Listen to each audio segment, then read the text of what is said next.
रसोई घर का उन्नयन, वाईफाई सुविधा, ई लाइब्रेरी तथा रेस्को मॉडल पर सोलर सिस्टम लगाए जाएंगे।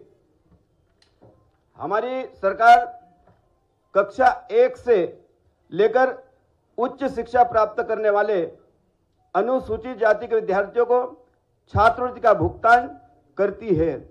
भारत सरकार द्वारा छात्रवृत्ति योजनाओं में राशि रुपये 2,50,000 की वार्षिक आय सीमा निर्धारित की गई है। मध्य प्रदेश शासन द्वारा राशि रुपये 8 लाख की आय सीमा तक के परिवार के विद्यार्थियों को छात्रवृत्ति योजना से लाभान्वित करने का कार्य किया जा रहा है।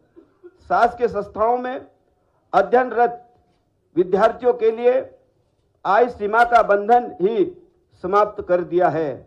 राज्य सरकार ने पिछले 2 वर्षों में 49,47,000 विद्यार्थियों को 2,224 करोड़ की छात्रवृत्ति वितरण की है। राष्ट्रीय स्तर के संस्थानों में अध्ययनरत 1819 छात्रों को रुपये 6,26,03,000 का भुगतान छात्रवृत्ति के रूप में किया गया।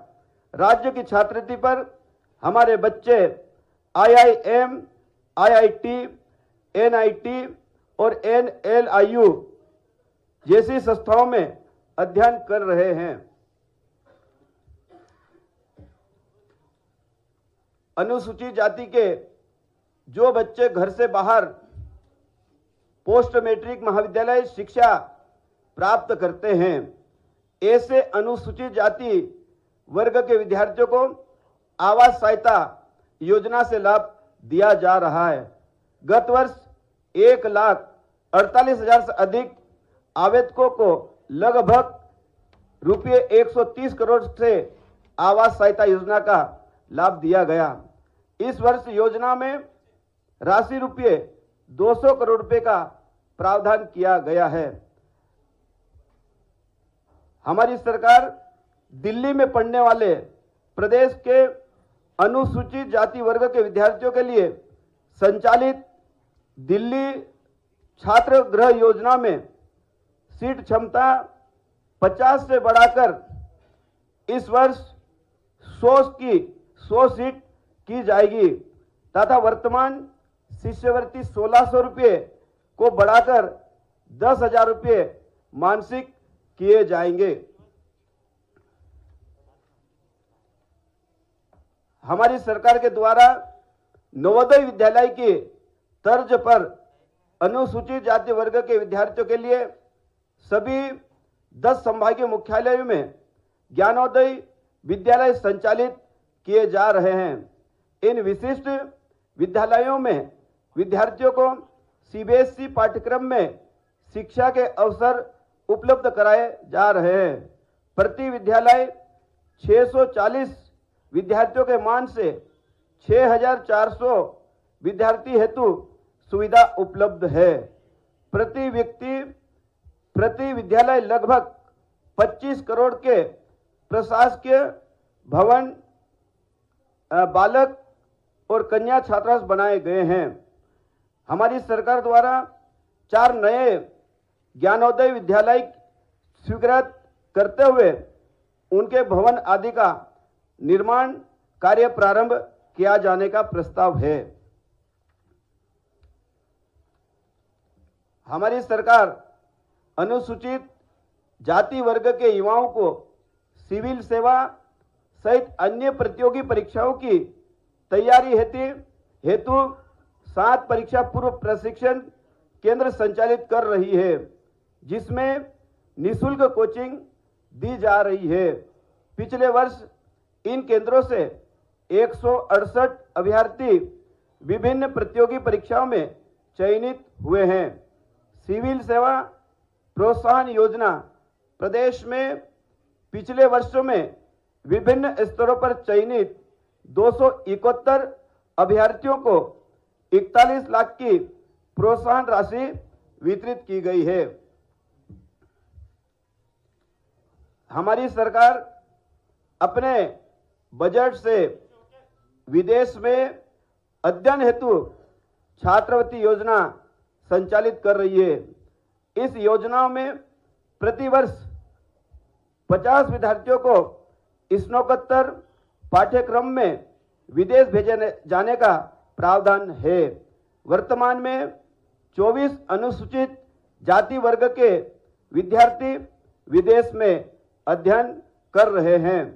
इस वर्ष 31 नवीन विद्यार्थियों का चयन किया गया है तथा 12 विद्यार्थी प्रतीक्षा सूची में हैं। हम योजना के नियमों को अधिक सरल एवं प्रभावी बनाने जा रहे हैं एवं चयन प्रक्रिया को और अधिक वस्तुनिष्ठ व पारदर्शी बनाया जा रहा है। विद्यार्थी को प्रति वर्ष 50,000 US डॉलर लगभग 45 लाख रुपए तक फीस तथा भत्ते दिए जाते हैं। 2 वर्षों में लगभग 90 लाख रुपए यह योजना पोस्ट ग्रेजुएट के लिए लागू है। हमारी सरकार अनुसूचित जाति वर्ग के युवाओं को स्वरोजगार उपलब्ध कराने के लिए विभागों में 2 योजनाएं चला रही है। संत रविदास स्वरोजगार योजना 7 वर्ष तक प्रति वर्ष 5% ब्याज अनुदान, डॉक्टर भीमराव अंबेडकर आर्थिक कल्याण योजना 5 वर्ष तक प्रति वर्ष 7% ब्याज अनुदान का संचालन किया जा रहा है, जिसमें राशि रुपये 10,000 से 50 लाख तक का लोन दिया जाता है तथा ब्याज पर अनुदान दिया जा रहा है। प्रति वर्ष 7,000 से अधिक युवाओं को रोजगार उपलब्ध कराया जा रहा है। पिछले 2 वर्षों में कुल 10,000 से भी अधिक अनुसूचित जाति वर्ग के युवाओं को लगभग 164 करोड़ रुपए का ऋण उपलब्ध कराया गया है। राज्य सरकार आगामी 3 वर्षों में 21,000 से अधिक युवाओं को स्वरोजगार हेतु ऋण की सुविधा उपलब्ध कराने का लक्ष्य है। इसी प्रकार अनुसूचित जाति बहुल्य ग्रामों एवं बस्तियों के विकास के लिए हमारी सरकार लगातार प्रयास कर रही है। प्रधानमंत्री आदर्श ग्राम योजना के तहत प्रदेश में 40% से अधिक अनुसूचित जाति की आबादी वाले ग्रामों के विकास हेतु भारत सरकार की प्रधानमंत्री आदर्श ग्राम योजना संचालित की जा रही है। इस योजना में भारत सरकार द्वारा चयनित 2,454 ग्रामों में से 2,229 ग्रामों की ग्राम विकास योजना तैयार कर ली गई है। इन समस्त ग्रामों में राशि रुपये 500 करोड़ से विभिन्न आवश्यक आधारभूत संरचना विकसित करने का कार्य किया जा रहा है। पीएम अजय योजना के तहत 150 आदर्श ग्रामों में आंगनवाड़ी भवनों का निर्माण किया जा रहा है, जिसमें से 134 भवनों का निर्माण पूर्ण कर लिया गया है एवं 16 भवनों का निर्माण इसी वित्त वर्षों में पूर्ण कर लिया जाएगा।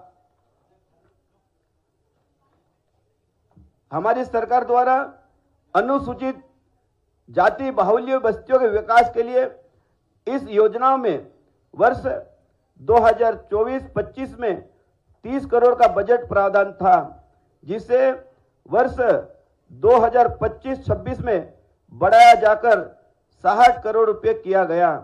पिछले 2 वर्षों में शासन द्वारा अनुसूचित जाति बहुल बस्तियों में लगभग 90 करोड़ की राशि स्वीकृत की गई है। संत रविदास सामुदायिक भवन का निर्माण कराया जा रहा है। प्रति भवन की लागत राशि करीब 49.49 लाख है।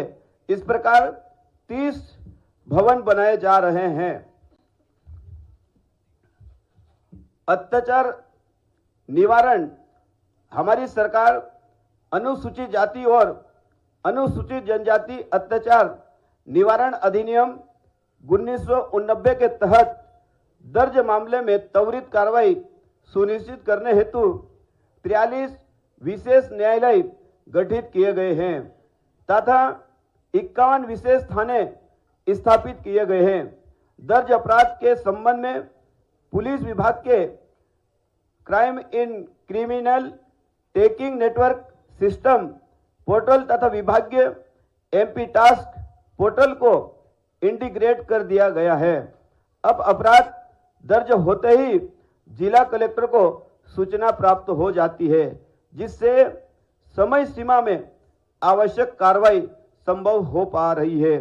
वर्ष 2024-25 एवं 2025-26 में राशि रुपये 271 करोड़ से अधिक की राशि प्रदान की गई है। अंतरजातीय विवाह योजना का मूल उद्देश्य अप्रसन्नता का उन्मूलन करना है। योजना अंतर्गत पात्र दंपतियों को रुपये 2 लाख की प्रोत्साहन राशि तथा प्रशंसा पत्र प्रदान किया जाता है।